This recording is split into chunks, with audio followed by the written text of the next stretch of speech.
Le jeûne pour les enfants. Dans les sources talmudiques et de l'halakha, nous parlons qu'avant l'âge de 9 ans, il ne faut même pas les habituer à jeûner, même quelques heures.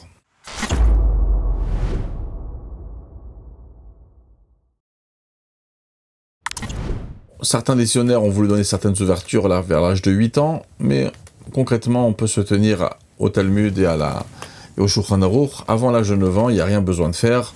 Nos enfants, ils veulent exprimer des fois des choses à Kippour, ils veulent montrer que ce sont des grands garçons, etc. On pourra leur trouver d'autres missions pour exprimer le jour de Kippour. Mais la santé d'un enfant, on n'y touche pas, donc avant l'âge de 9 ans, il n'y a pas de jeûne. À partir de l'âge de 9 ans, on commence à habituer les enfants à jeûner quelques heures. C'est-à-dire, on va être très concret, très pratique. Lorsqu'un enfant il mange un bon repas à la veille de Kippour, il y a le repas du matin, le repas de l'après-midi, juste avant le jeûne. L'enfant a très très bien mangé, il a très bien bu. Bon, ça serait pas à la fin du monde de le faire attendre jusqu'au lendemain matin. Donc déjà, ça serait déjà, même si l'enfant il a l'habitude de reprendre quelque chose le soir, on pourrait le faire attendre jusqu'au lendemain matin. Bon, encore, si l'enfant il en souffre, il s'est pas bien préparé, il était plutôt tête en l'air pendant le repas, qu'il a très faim, on va pas jouer avec sa santé. Mais concrètement, voilà, ça peut être un exemple pratique. Ensuite, si un enfant, par exemple, il a l'habitude de manger à 9h du matin, on peut le repousser vers 10h. Après, quand il veut remanger l'après-midi, il a l'habitude de manger vers 1h, on peut le faire repousser pour un peu plus tard. Donc c'est ça un petit peu ce qu'on appelle le Ta'anit Sha'ot, de jouer un petit peu avec les heures, de l'habituer un petit peu, c'est une sorte de semi-éducation pour le jeûne de Kippour. Ensuite, dans le Shulchan Aruch et dans des sources même avant, c'est marqué qu'à partir de 11 ans, on peut donc éduquer un enfant à jeûner complètement, que ce soit pour une fille ou que ce soit pour un garçon. Alors cette halakha-là, aujourd'hui, étant donné que c'est comme ça a apporté dans la fin du Siman Tafresh Tetzain, il y a beaucoup de faiblesses dans nos générations. Ça peut être dû au manque d'activité qu'il y a aujourd'hui, ça peut être dû à la consommation, aux bêtises qu'on mange, etc., etc. Mais en tout cas, on n'est pas là pour venir expliquer le pourquoi. Concrètement, on a une faiblesse dans nos générations, et donc cette halakha-là n'est plus en vigueur d'après la majorité des décisionnaires. C'est comme ça que beaucoup de rabbins sfarad aussi disent, de rabbins ashkénazes et Chabad, donc on ne conseille plus. Donc on va simplement jouer avec les heures, comme on a dit tout à l'heure, pour un enfant à partir de 9 ans, mais on va pas les faire jeûner entièrement. Il y a certains qui disent au moins de les faire jeûner, le Rav Yosef, de les faire jeûner jusqu'à l'âge de 11 ans, et plus jusqu'à Chatzot, mais même ça, c'est pas du tout évident, c'est quand même un jeûne assez long. Donc je sais que les enfants, des fois, ils ont vraiment envie eux-mêmes de le faire, mais bon, on peut leur dire de faire ça d'une manière autrement, d'exprimer le jour de Kippour autrement. Si vraiment un enfant il est vraiment très très très partant, etc., qu'on a du mal à le convaincre, bon, il faudra en tout cas le surveiller énormément, de voir qu'il est pas pâle, que tout va bien, etc. Mais voilà, mais d'une manière générale, il faudra pas se sentir en pression de dire c'est le jour de Kippour, etc. L'enfant n'est pas encore bar mitzvah, la fille n'est pas encore bat mitzvah, donc elle n'a pas ce devoir aujourd'hui de jeûner entièrement le jour de Kippour.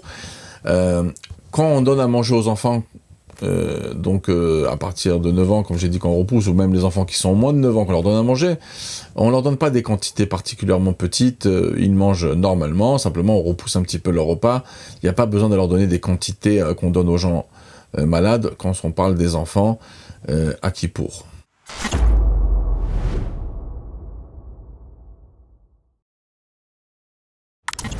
Alors par rapport à la tefila, moi c'est une question d'ordre général, c'est pas spécialement lié à Kippour, c'est que c'est évident qu'un enfant, quand il sait Baruch Hashem super bien lire, et des fois les enfants, il faut pas, à part le côté paresse qui peut des fois s'exprimer, un enfant à un âge de 8-9 ans, etc., il sait lire des fois même mieux que les grands. Il y a des gens qui ont fait Teshuvah, qui ont appris à lire tard, et ils ont des fois plus de difficultés de lire qu'un enfant, parce que c'est, comme on est dans le Talmud, Girsa de Yan Kuta, la facilité de la manière d'apprendre chez un enfant.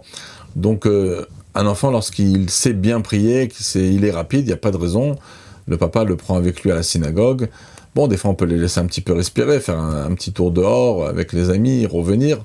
Mais en principe, on leur fait faire toute la prière.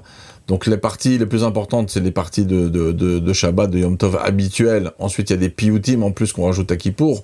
Donc si l'enfant il a envie d'un petit peu respirer, pendant un petit moment, bon déjà il y a l'Afsaka à Yom Kippour, que ça peut être un moment où il pourra se reposer, mais bon, on peut s'imaginer qu'un piout en plus, un piout en moins, c'est pas la fin du monde, malgré que Chas Shalom, de mettre des notes sur les piyutim, c'est toutes ces musiques qui ont été rajoutées, toutes ces paroles qui ont été rajoutées très souvent par des rishonim, par des grands païtanim, etc. Des fois il y a des choses qui sont même d'après certaines opinions des époques de la Mishnah, etc. Mais bon, ça ne fait pas partie intégralement de la prière. Donc des fois un enfant, un parent, s'il voit que son enfant il tient pas le coup, et ben le laisse un petit peu tranquille. Voilà. Maintenant, des enfants qui sont petits, qui ont du mal à lire, alors c'est évident que on va pas non plus les obliger à faire énormément d'efforts sur ça. On va leur faire leur brachot le matin, un petit peu comme ils ont l'habitude de faire à l'école. Bien sûr, on leur rajoute un petit mizmor en plus qu'on fait pendant les Shabbats, Yom Tovim et Yom Kippour, un petit mizmor par là.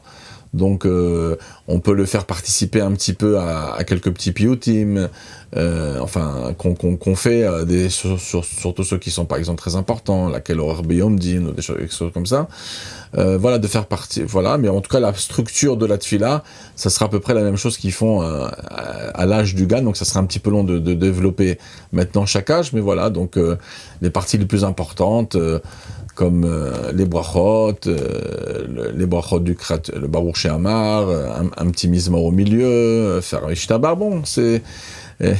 ceux qui veulent voir un petit peu plus clair là-dedans, très souvent des fois on me demande quelles sont les parties les plus importantes étape par étape dès que l'enfant il commence à apprendre, et ben je leur dis regarde le siman 52 du Shulchan Aruch où là-bas on parle de quel passage on peut sauter pour arriver au diapason du Shliach Tzibur, malgré que chez Chabad et tous ceux qui suivent la Kabbalah ne sautent pas la prière, mais de là-bas on peut quand même apprendre les parties les plus importantes dans la prière.